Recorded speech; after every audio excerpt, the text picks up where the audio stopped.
Found in the end that with meditation that it was hard for me to get into that frame of mind just like that. And so what I started doing was mixing prayer and meditation.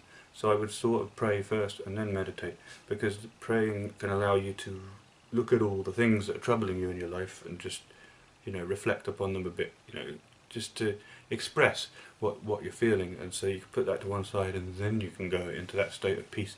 That's what I found worked quite well. And so, but this is what, but I definitely talk about it as expressing rather than asking.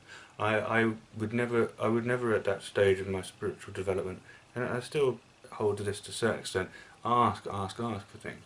But I would just express what was troubling me. So it's more like a therapeutic process prior to the meditation, which is the spiritual part.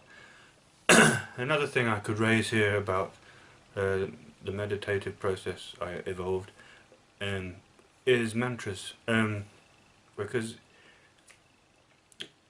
another way of tuning in and helping with that kind of spiritual process of meditation is reciting some kind of thing. Now a lot of the mantras that are in you know, Buddhism and Hinduism and that, they're very repetitive, so it is a way of getting the mind into a different level of consciousness or something. But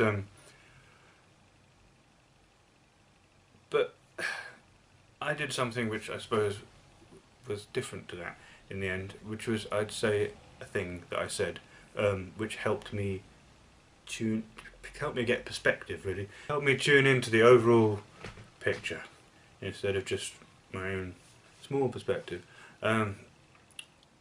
It's probably not technically speaking a mantra, because it wasn't repetitive. It's more like a recital of a thing. I would like to share this now. I've never shared this with anyone else, really.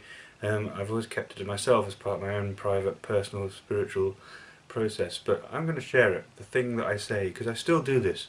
I still do this when I pray / meditate / whatever. I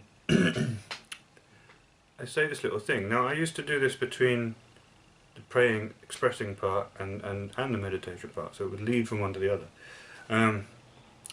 But it goes something like this. Nature is old.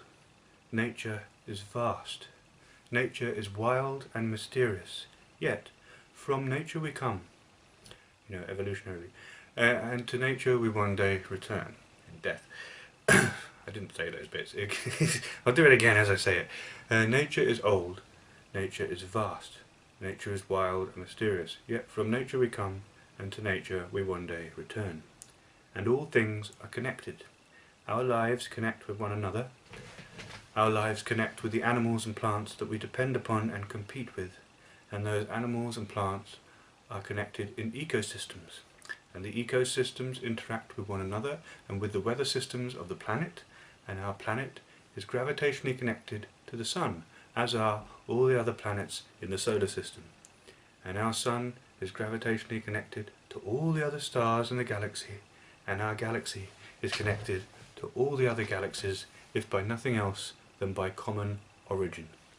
And so, as trivial as these concerns might appear, nevertheless I lay them in the hands of the universe. So that's the thing I say when I do my spiritual process. And I call that tuning in. It's go from my own personal troubles and feelings to broadening my perspective to everything. And then I let go of my concerns. That's what the laying it in the hands of the universe bit is. And then I could meditate. I still largely do this sort of a process, but I've swapped things around a little bit because of my understanding of what magic is in the pagan, or at least what I've read about magic in the books I've read about it. But I don't know, I might revert to that order because it was very successful for me in that particular order of doing things. But when I read about magic, I read that you should get into the meditative state of mind first, and then you can tap into the thing and ask for things.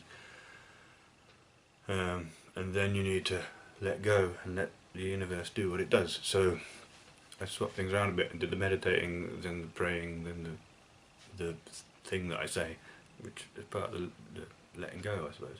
But it's also as part of the broadening my perspective to consider the all, so it would be useful, I suppose, in terms of premeditation as well. So I don't know. I might have to rethink the way I do these things.